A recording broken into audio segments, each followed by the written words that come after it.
Halo bos, ketemu lagi dengan saya di sesi Coach Rama berbagi strategi. Bos, kali ini kita akan membahas sebuah tema yang unik-unik sedap. Waduh, siap-siap ya. Jadi kali ini kita akan membahas sebuah fenomena yang sering terjadi di dalam perusahaan, namun jarang sekali kita sadari ini sedang terjadi, bos. Jadi tema kita di sesi Coach Rama berbagi strategi kali ini itu adalah memimpin produktivitas dengan hati. Wah, sudah siap ya bos-bos semua ya?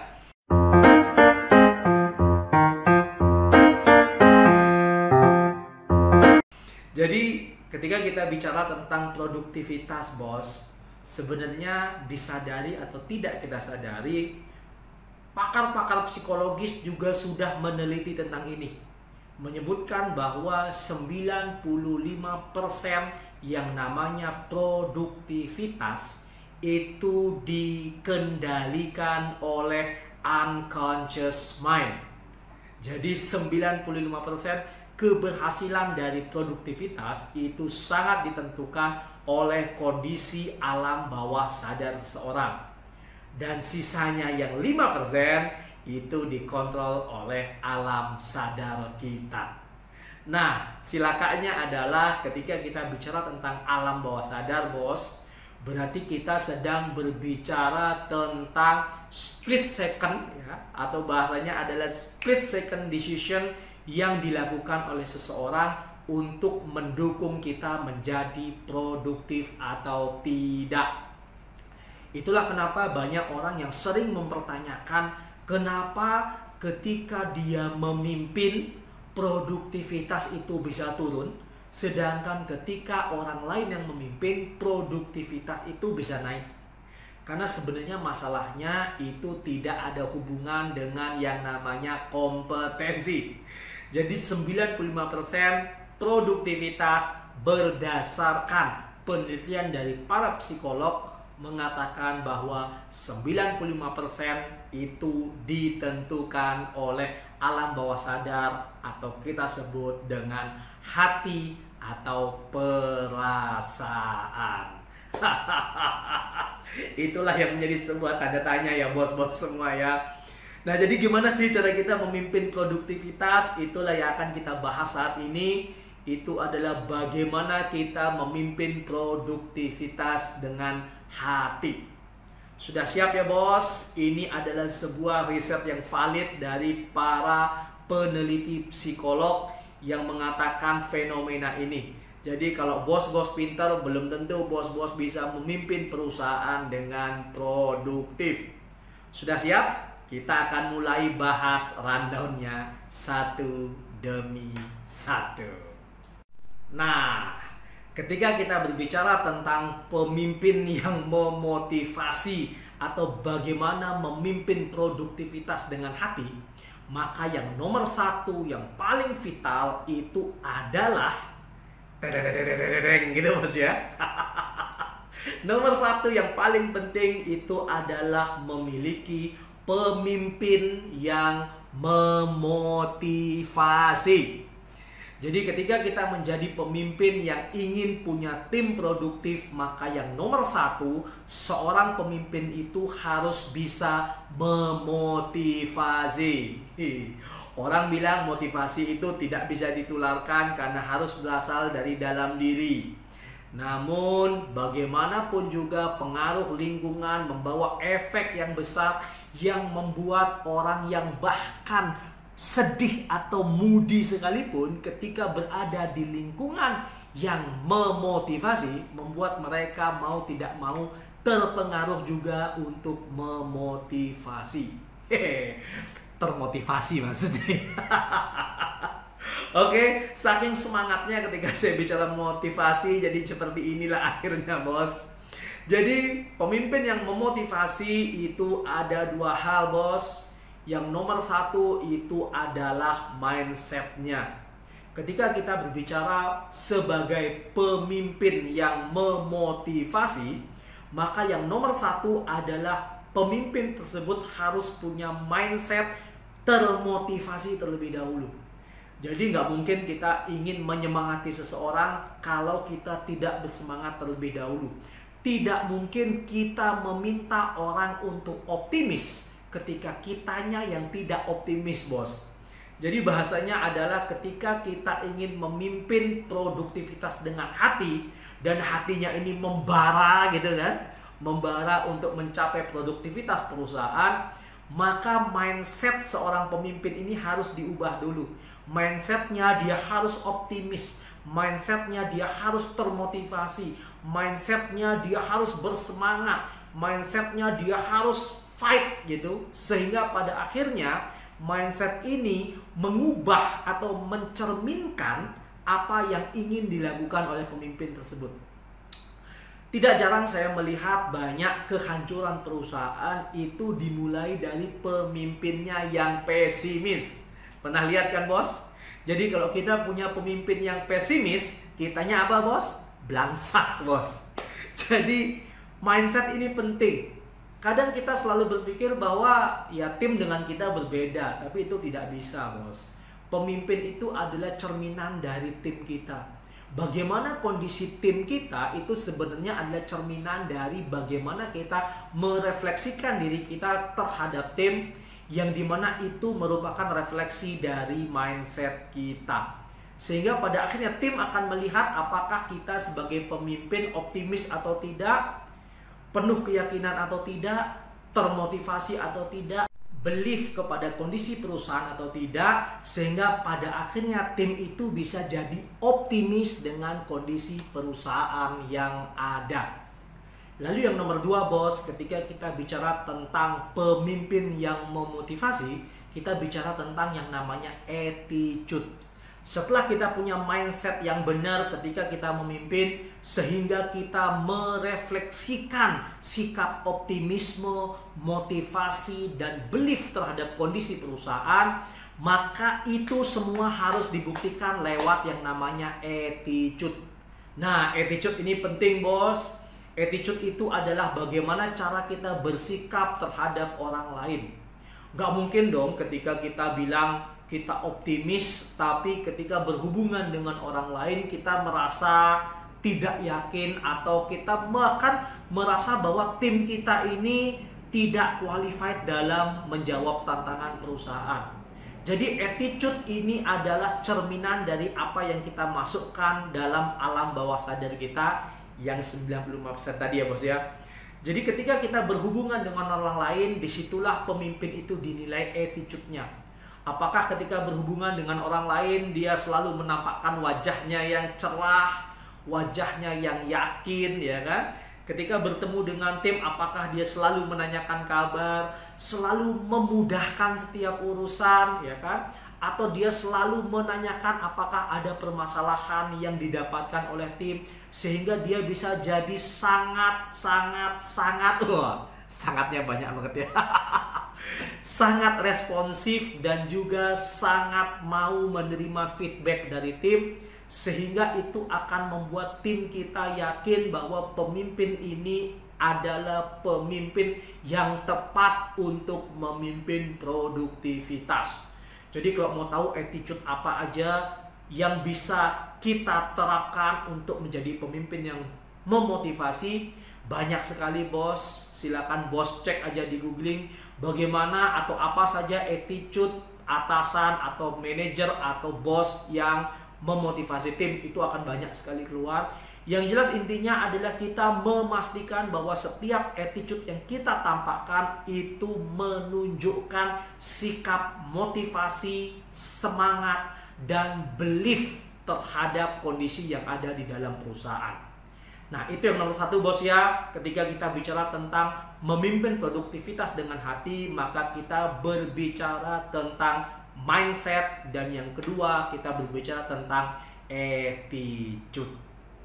Nah, setelah kita masuk yang nomor 1 tadi, kita bicara tentang pemimpin yang memotivasi, kita masuk kepada yang nomor 2. Yang nomor 2, ketika kita bicara memimpin produktivitas dengan hati, maka kita berbicara tentang social skill yang menyenangkan. Wah, jadi seorang pemimpin itu harus terlihat cool, bos ya.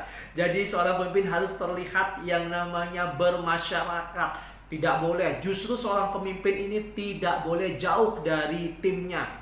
Salah satu kesalahan terbesar yang akan membuat produktivitas perusahaan terhambat itu adalah ketika atasan itu jauh dari bawahan. Ketika ada gap antara bos dan juga tim, sehingga pada akhirnya membuat tim ini segan untuk menyampaikan apapun terhadap bosnya dari kondisi real yang mereka hadapi. Sehingga memiliki social skill yang menyenangkan ini sangat penting untuk menjadi pemimpin yang memotivasi. Wah ya. Nah, ketika kita bicara menjadi social skill yang menyenangkan itu ada 3 hal, bos. Sudah siap? Kita mulai dari nomor 1. Untuk menjadi menyenangkan dengan posisi kita berada dalam kepemimpinan, maka nomor 1 yang dibutuhkan itu adalah humility. Humility itu artinya adalah kerendahan hati. Posisi kita di atas, tapi jangan kita memposisikan diri kita di atas. Sedap ya, bos. Jadi posisi kita memang berada di atas, tapi jangan pernah memposisikan diri kita di atas. Atau bahasanya sok bosi lah gitu ya. Setiap orang tahu bahwa Anda adalah atasannya. Anda tidak perlu mengingatkan tim Anda bahwa Anda adalah atasan dan mereka adalah bawahan. Sehingga memiliki humility atau kerendahan hati memastikan Anda ya bisa dijangkau oleh tim Anda dan tim Anda pun tidak takut dengan Anda. Bayangkan kalau Anda memiliki kerendahan hati yang sangat rendah. Waduh, gak enak banget bahasanya ya. Kerendahan hati yang sangat rendah sehingga Anda dianggap itu tinggi hati, atau Anda memposisikan diri Anda sebagai benar-benar bos gitu ya, meskipun secara realnya Anda memang bosnya, maka tim itu akan segan bertemu dengan Anda. Sehingga Anda tidak jadi sosok pemimpin yang memiliki social skill yang menyenangkan, bos. Kalau Anda tidak menyenangkan, Anda tidak cool di mata tim Anda, maka Anda tidak akan bisa menangkap semua fenomena yang terjadi di dalam kepemimpinan Anda. Sehingga memiliki humility, kerendahan hati yang bagus, membuat Anda menjadi pribadi yang cool, yang menyenangkan, yang reachable, dan dapat bisa menangkap setiap fenomena yang ada di dalam kepemimpinan Anda. Itu nomor 1 ya, bos. Kemudian nomor 2, ketika kita bicara menjadi pemimpin yang memiliki social skill yang menyenangkan, yang nomor 2 adalah menjadi friendly. Waduh. Jadi friendly ini unik, bos. Jadi kita harus bisa membedakan kapan waktunya kita menjadi atasan dan bawahan, kapan waktunya kita harus menjadi teman dalam satu tim ya. Jadi kontributor tim, dan kapan waktunya kita hanya menjadi teman bagi tim kita. Karena kehidupan itu kan tidak hanya masalah pekerjaan, bos. Jadi bahkan kita menghabiskan mungkin hampir 1/3 ya, bahkan lebih bang ya. Sebagian bahkan lebih ya, bisa berangkat jam 5 pagi, pulang jam 8 malam, berarti itu berapa jam itu ya? Hampir setengah ya, hampir setengah dari hari kita kadang kita habiskan di kantor bersama dengan tim kita. Alangkah sayangnya ketika kita menghabiskan setengah dari hari kita bersama tim, namun kita tidak bisa menjadi sahabat dekat dari tim kita. Atasan bawahan itu kan hanya di kantor, bos. Tapi ketika hubungannya adalah pertemanan, kita harus jadi sahabat dekat terhadap tim kita. Jadi ada sebuah masukan yang pernah diberikan oleh senior saya dulu berhubungan dengan bagaimana meningkatkan produktivitas tim. Masukannya tepat sekali. Jadi beliau bilang gini, kalau kita menjadi atasan bagi tim, ketika kita minta tim itu berproduktivitas yang tinggi, mungkin beliau atau mereka hanya akan memberikan 50-70% effort optimal mereka. Kalau kita dekat dengan mereka, kita jadi bos tapi kita dekat pada mereka, mungkin mereka akan memberikan 90% sampai 100%. Tapi kalau kita jadi sahabat dekat mereka, jadi tidak hanya rekan kerja, atasan dan bawahan, namun juga menjadi sahabat dekat mereka, orang yang selalu ada untuk menolong mereka, mereka akan memberikan 100 sampai 150%, bos. Jadi ketika kita menjadi seorang pemimpin dan tidak bisa menjadi dekat dengan tim kita, itu akan menjadi sebuah kelemahan dan ketidakberuntungan bagi kita sebagai seorang pemimpin. Karena ingat zaman dulu kalau kita punya teman dekat, itu teman dekat punya masalah, apa yang kita lakukan? Kita bantu, bahkan pasang badan pun kita mau, kan? Nah, kondisi itulah yang kita bawa dalam kepemimpinan kita. Kita tidak hanya menjadi atasan, kita tidak hanya menjadi kontributor tim, tapi kita juga menjadi teman dekat bagi tim kita. Sehingga tim kita itu merasa satu dengan kita dan mereka merasa punya ikatan emosional dengan kita. Sehingga pada akhirnya mereka akan memberikan 100-150% usahanya untuk kepemimpinan kita. Kalau itu terjadi, bos, maka dipastikan produktivitas kita minimal akan tercapai 100%. Nah, oke ya. Oke, kita akan masuk kepada yang nomor 3 ketika kita bicara tentang social skill yang menyenangkan dalam memimpin produktivitas dengan hati. Maka yang nomor 3 itu adalah motivating. Jadi ketika kita bicara tentang social skill, kita tidak hanya bisa menjadi sahabat dekat bagi tim, kita tidak hanya memiliki humility atau kerendahan hati, namun kita juga bisa menjadi motivator untuk tim kita. Motivator tuh bukan yang ngajak tepuk tangan gitu ya, bos ya. Beda, bos. Jadi motivator yang dimaksud ini adalah orang yang selalu ada ketika tim kita membutuhkan. Orang yang tempat tim kita bersandar, di mana ketika mereka membutuhkan pertolongan, maka kita menjadi orang pertama yang mereka datangin. Motivator kehidupan adalah ketika tim kita merasa sedih, maka mereka akan cerita dengan kita. Ketika tim kita merasa ada permasalahan, mereka akan diskusi dengan kita. Setelah mereka diskusi dengan kita, mereka merasa tercerahkan. Nah, itu yang disebut dengan motivator, bos. Sehingga ketika Anda lakukan yang nomor 3 ini, tim Anda akan merasa dekat dalam hubungan hati dengan kita. Kalau itu dilakukan, bos, Anda lakukan 3 hal tadi. Anda punya humility, Anda menjadi friendly, dan Anda menjadi motivator untuk tim kita, maka Anda bisa dikatakan pemimpin yang cool. Oke, bos. Itu yang nomor 2, bos. Bagaimana kita memimpin produktivitas dengan hati. Sudah siap untuk nomor 3?